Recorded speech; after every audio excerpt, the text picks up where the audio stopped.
하나님의 말씀 사무엘상 14장 38절에서 48절까지의 말씀입니다.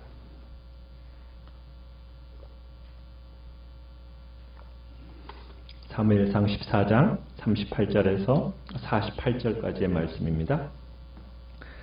14장 38절입니다. 사울이 이르되 너희 군대의 지휘관들아 다 이리로 오라. 오늘 이 죄가 누구에게 있나 알아보자.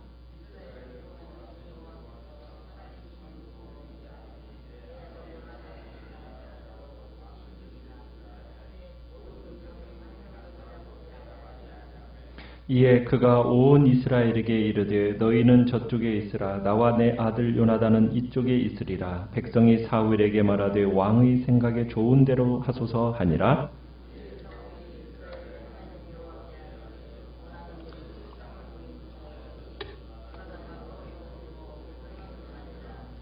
사울이 이르되 나와 내 아들 요나단 사이에 뽑으라 하였더니 요나단이 뽑히니라.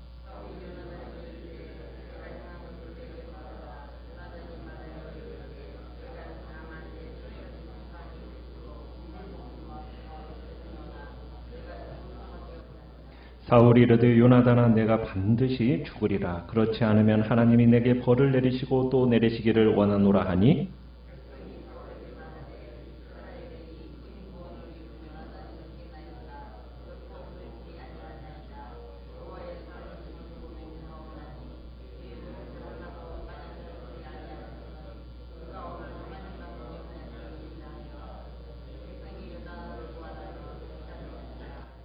사울이 블레셋 사람들 추격하기를 그치고 올라가매 블레셋 사람들이 자기 곳으로 돌아가니라.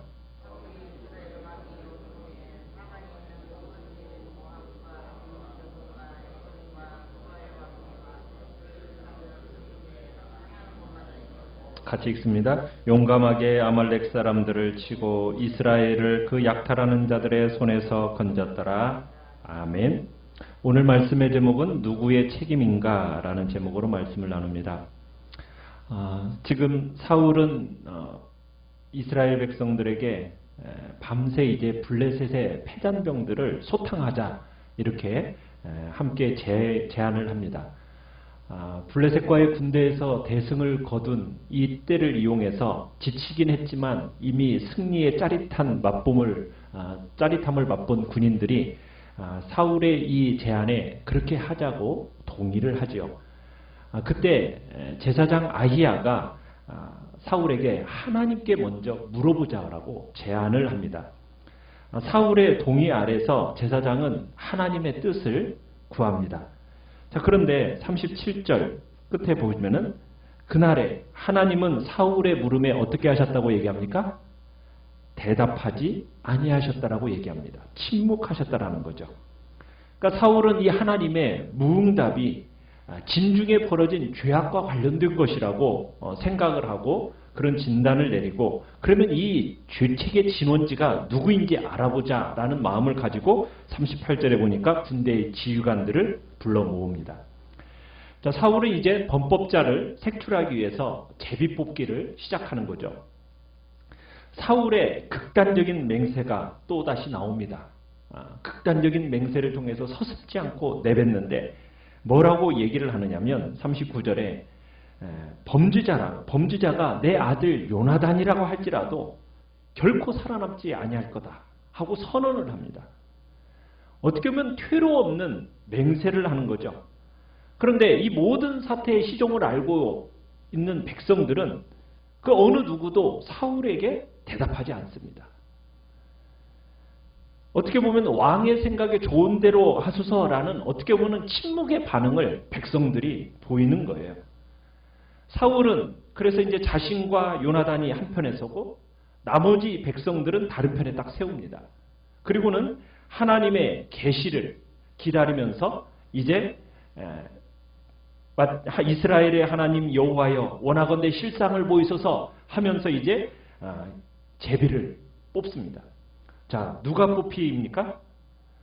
42절에 보니까 사울과 요나단이 뽑혀요. 사울과 요나단 사이에 던진 그 제비 이제 또 누가 뽑힙니까? 요나단이 뽑힙니다. 제비 뽑기를 통해서 결국 범인이 누구라는 것을 알게 되는 거예요. 요나단이라는 것을 알게 되는 겁니다. 그래서 사울이 요나단에게 이실직고를 하라고 명하죠. 자, 그래서 요나단은 어떻게 보면 변명 아닌 변명합니다. 자기가 그리고 기꺼이 죽을 결의까지도 표명을 하지요. 어떻게 보면 사울이 금식을 선포할 때 요나단은 그 자리에 없었어요.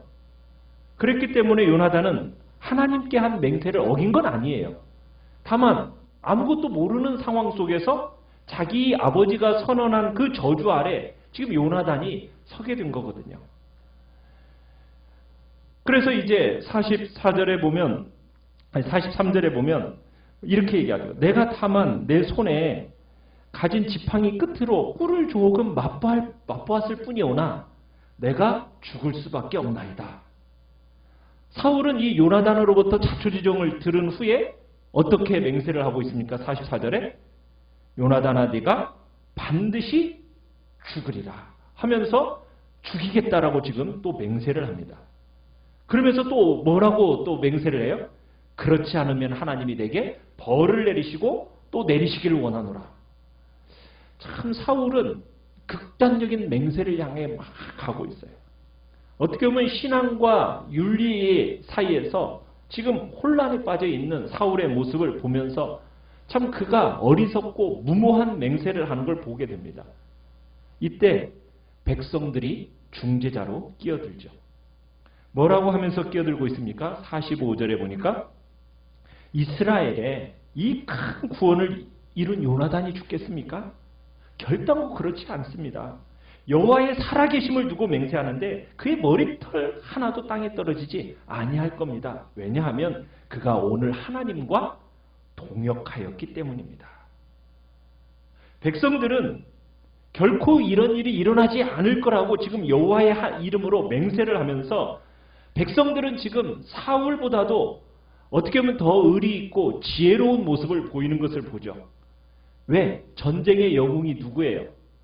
요나단이라는 거죠. 어떻게 보면은 요나단은 하나님과 동역하는 사람이라는 거예요. 지금 백성들이 이 확실한 가치평가를 하는 겁니다. 하나님과 동역한 이 요나단. 요나단에 의해서 승리가 이루어지고 승리가 바로 요나단에 의해서 비롯된 것인데 지금 사울은 어떻게 보면 어떤 업적도 이룬 게 없어요. 이것을 누구보다도 백성들이 잘 알고 있는 거예요.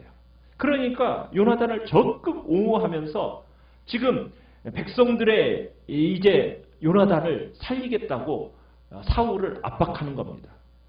사울은 이 강압적인 백성들의 요구에 마지못해 이제 요나단을 죽이지 못합니다. 어째 보면 백성들은 요나단만 구원한 것이 아니라 사울을 정말 자신의 아들을 죽일 수밖에 없는 그런 무서운 운명으로부터 사울을 건져낸 거라고 우리가 볼 수 있겠죠. 자, 이런 상황 속에서 46절에 결국 사울은 블레셋 추격전은 종료되어지고 블레셋군의 침략군들은 자기 땅으로 돌아가게 됩니다. 자, 여러분 우리가 여기서 사울의 금식령이나 또 맹세, 또 자기 아들을 죽이겠다라고 이렇게 하는 맹세들을 보면서 참 사울의 이러한 맹세에 대한 하나님의 평가는 어떠했겠습니까? 사울이 블레셋군과의 싸움 앞에서 금식을 선포한 거나 또 요나단을 죽이겠다고 맹세하는 거나 여러분 이게 믿음입니까? 자기의 종교적인 열심입니까? 이건 믿음이 아니에요. 그냥 자기 종교적인 열심일 뿐입니다. 종교적 열심이라는 것은 사람을 살리고 사람을 세우는 게 아닙니다. 오히려 사람을 죽이고 사람을 파멸시키는 것이 종교적인 열심입니다. 사울은 자기 맹세를 지키기 위해서 자기 아들이라도 어떻게 보면 이번 전쟁의 수순자인 요나단마저도 죽이겠다고 달려드는 것이 지금 사울의 모습입니다. 우리는 종교적인 열심과 믿음을 분별할 줄 알아야 돼요. 그거 잘 구별해내야 됩니다. 하나님께서는 사울의 이 맹세와 함께 하지 않았습니다. 오히려 요나단의 믿음과 함께 하셨죠. 백성들도 모두 다 그 사실을 알고 있었어요. 그래서 요나단을 인정하고 요나단을 살려낸 겁니다. 그리고서는 구원을 이룬 자가 요나단이요, 하나님과 동역한 자가 요나단이라고 얘기하는 거예요. 여러분, 우리가 신앙생활이라고 할 때 우리의 신앙생활이 정말 하나님에 대한 참 믿음으로 이루어지고 있는가? 아니면 정말 종교적인 열심, 파괴적인 어떻게 보면 종교적인 열심에 근거한 건가? 우리 이거 구분해내야 됩니다. 사울은 왜 이런 종교적인 열심만으로 가게 되었을까요? 그것은 하나님을 제대로 알지 못했기 때문입니다. 그냥 하나님을 주술적인 대상으로 생각하고 있는 거예요.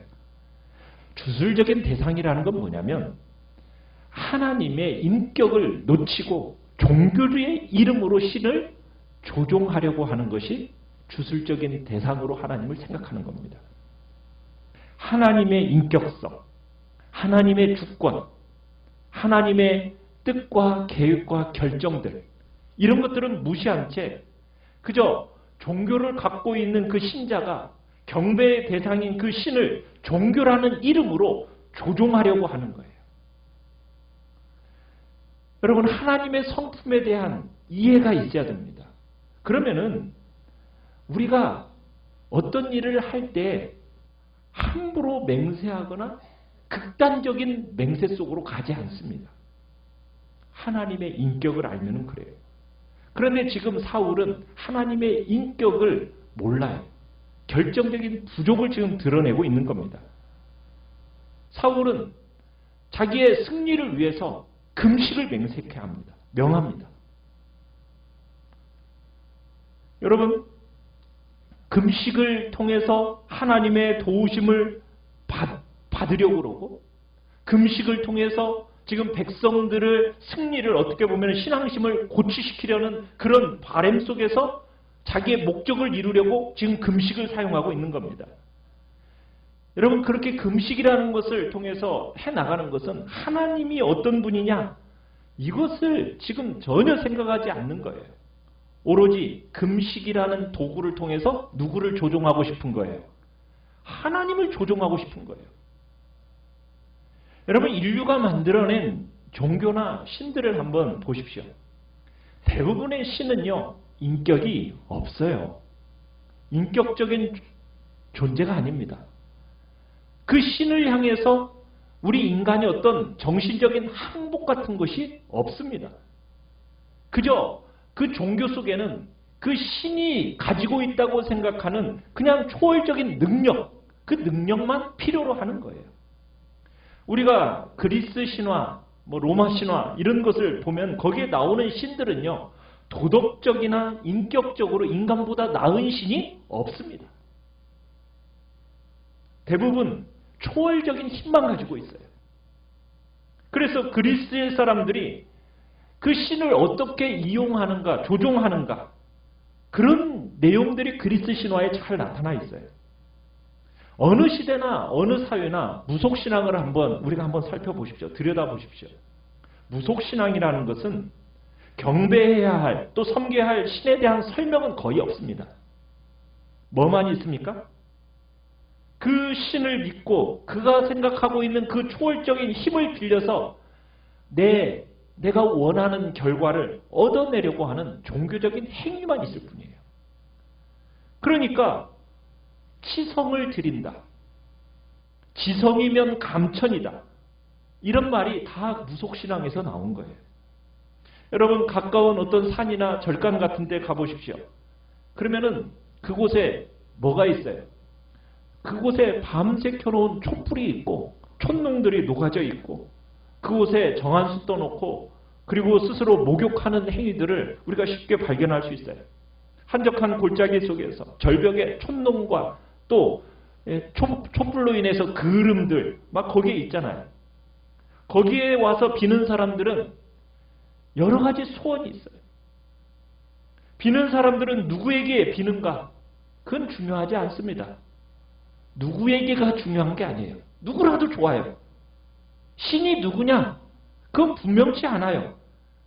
무슨 얘기예요? 신만 있다면 내 이 간절한 소원 이루어 달라는 거예요. 신이 이루어져야 할, 그 소원 이루어져야 할 이유 뭐에 있어요? 사람의 정성에 감동해서 내 소원 누구든지 신이 있다면 이루어 달라는 거예요. 그거밖에 없어요. 신이 소원을 이루어져야 할 이유는 인간의 감동, 정성. 추운 겨울인데도 뭐해요? 차가운 물에다가 들어가서 목욕제기하고 밤새 비는 거예요. 신이 누군지는 모르지만 이 내 감동을 받아서 비는 내용 들어달라는 거예요. 여러분, 이게 무속신앙입니다. 무속신앙은 신을 감동시키는 방법이 뭐예요? 인간의 정성이에요. 정성. 여러분, 그 정성이 극에 달하면은 어디까지 갑니까? 자기의 몸을 자해하는 데까지 가고요. 그것이 더 극단적으로 치달으면 어떻게 돼요? 자기 자식을 죽이는 데까지 갑니다. 여러분, 이게 우리 인간의 본성이 가지고 있는 종교심이라는 거예요. 지금 사울이 그래요. 사울의 수준은요, 하나님에 대한 이해가 없어요. 그러니까 금식이라는 걸 통해서 승리를 맛보려고 하고, 그 명령이 어겨지는 걸 통해서 자기 희생, 심지어는 자기 아들까지도 죽이겠다고 지금 극단적인 맹세를 향해서 가고 있는 것이 사울의 모습이라는 겁니다. 여러분, 우리 기독교는 그렇지가 않습니다. 우리 기독교는 우리가 섬기고 우리가 기도하는 대상이 분명합니다. 그분은 여호와 하나님이십니다. 그분은 인격적인 분이십니다. 그분은 우리를 사랑하시고 정말 우리에게 원하시는 것도 무엇입니까? 사랑입니다. 우리는 신앙이라는 것을 제대로 지키려면 어떤 금욕적이고 희생적이 한다. 우리 주로 그렇게 생각하며 갑니다. 물론 내 죄에 대한 욕심을 꺾어내고 내 옛 자아 부인하면서 살아가는 것이 우리의 신앙의 모습이긴 합니다. 우리 그렇게 해야죠. 그런데 내가 먹지 않고 내가 자지 않고 나 스스로를 못 살게 굴어서 내가 그 정성을 하나님 앞에 표해서 내 소원을 이루어내겠다? 여러분, 그것은 우리 기독교의 정신이 아닙니다. 그건 하나님을 몰라도 너무 근본적으로 모르는 소유라는 겁니다. 우리는 하나님에 대한 이해가 너무나 중요한 거예요. 하나님이 어떤 분인지를 모르면은 우리가 하나님 아버지를 닮아가지를 못하고요. 배울 내용도 없어져 버려요. 우리는 하나님이 누구인가를 알아가야 되고 그분의 인격을 닮아가는 것이 우리가 믿는 기독교인 거예요. 내 정성과 치성으로 내 소원을 이뤄나가는 그런 자리에 기독교가 있는 게 아니라는 겁니다. 사울의 신앙이 어떤 신앙이었고 요나단의 믿음이 어떤 믿음이었는지를 우리는 분별해내면서 우리는 하나님에 대한 이해가 점점 더 자라가고 하나님을 인격적으로 닮아가는 복된 자리에 우리 모두가 있기를 간절히 바랍니다. 그냥 종교적인 열정만 가지고 여러분, 그것이 나를 또 다른 사람을 파괴하는 자리에 가지 말고 정말 참된 믿음을 소유함으로 말미암아 정말 하나님을 의식하고 그 하나님을 닮아가서 정말 하나님의 사랑의 하나님으로 말미암아 우리도 넉넉히 하나님을 사랑하고 이웃을 사랑할 줄 아는 그런 인격적인 존재로 우리가 성장해가는 복된 은혜가 있기를 간절히 바랍니다.